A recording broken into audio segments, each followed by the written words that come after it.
A gain of 1.23% on the JSE All Share. We're seeing broad-based buying coming through, a lot of optimism after a little bit of a correction.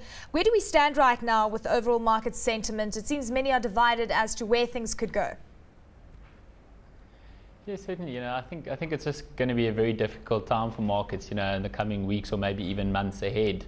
I think we've seen very impressive gains in a lot of markets, especially emerging markets, and there's still a lot of I think there's still a lot of uncertainty in terms of what is the effect of QE2 ending going to have on commodity markets. There's a European debt crisis, and I think valuation levels on most equity markets look perhaps not overly expensive, but it's certainly not cheap anymore. So, yeah. I mean, my best guess would be maybe markets slightly sideways, maybe slightly down, with maybe a stronger rally towards the end of the year. But I think it's going to be a very difficult period going forward, and we are certainly struggling to find a lot of buying opportunities, I think, in the South African market. Yeah, a lot of maybes there, Rhynhardt. I don't blame you. It is tough to read. African Bank gaining 4.8%, closing at a nice level, given the fact that, of course, it came under pressure over the last couple of trading sessions. Company out with results yesterday. Profits increasing by 20%. Market was expecting 30%. Sid Vianello thinks that it's really got to do with the likes of the dividends. Some are very disappointed that it's not going to change for the next couple of years. Yeah, I think it's a hard one to call. We were, I think, not surprised by the dividend.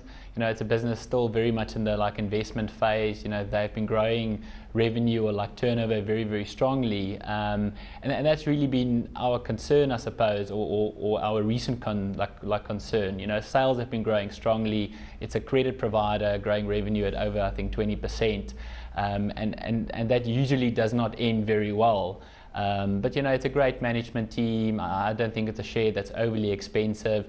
I think the earnings certainly did disappoint the market when they initially put out the trading update. Most of the sell-side analysts, in terms of their expectations, were I think way too high, and that has kind of been revised downwards now. And the share, I think, month to date is probably down 8 or 9% or so. So it does look a little bit better than what it did a month or so ago. But I think longer term, it's a great management team. It's a nice dividend payer. But I think maybe we're just a little bit too optimistic in terms of what to expect from Abil in the next year or two going forward. Let's touch on some of the stocks out with results. Stefanutti, 14% drop in full year headline earnings per share. Talking about competitive environment being tough, margins squeezed, delay in contracts, of course, in payments, and of course cancellations coming through. No surprise there. Question, Rhynhardt, would you be buying into the construction space, or would you say it's still early days?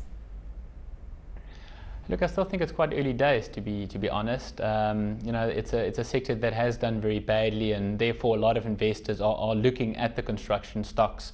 A lot of market participants are saying that they do tend to offer value. So, I mean, if you look at a company like Stefanutti, I think it's on a price multiple of roughly about 6 times the current earnings. It's got a lot of cash on the balance sheet. I think net cash is close to R1 billion, which is about 45% of the market cap. What is interesting, though, is that they reduced their dividend by 35%, despite earnings being down on a diluted earnings per share basis of only 16. So the signal that they're sending to me is that I think the next year or two is still going to be very, very difficult, and they have to look after their cash very carefully. And then if you have to look at the profit margins of the sector or of the industry, it's still relatively high by historic standards. Stefanutti's profit margin is just under 7%, I think, and I would be more comfortable with a margin of 3 to 4%. So to me, there's still quite a bit of downside. I don't know if it's going to come through this 6 months or the next, or maybe the next year, but I don't think one can rule out that I think the level of earnings for the sector could maybe drop by another 30 to 40% in the case of Stefanutti, which would mean it's on a price multiple of about 10 times, which then looks relatively average. So I think most of the pain has been taken, but I just think the next 12 months is still going to be very, very difficult. Mediclinic are obviously out with results as well. Very quickly, Rhynhardt, your thoughts, because essentially you're looking at a player in the medical space, but also has a little bit of a property spin in a sense. Yes, I think I briefly had a look at the numbers. It looked very much in line with our expectations. Revenues roughly flat, and I think if you look at the performance of South Africa, Middle East, and then their Swiss operations, all relatively solid.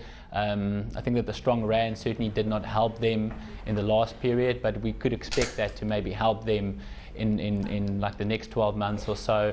Their cash flow generation has been very good, and it's a very high quality company, and it's the kind of company that in these kind of times when markets are moving sideways, or like commodities are maybe even coming down, that would tend to do relatively well. So it's on a P multiple of about 16 times, which we think is relatively fair. I think, you know, looking forward to the next year, there's a lot of financial gearing in that company. So we think that they'll be able to grow earnings fairly handsomely. Fantastic. With not too much operating profit growth. So it's one that we kind of neutral on. Let's put it that way.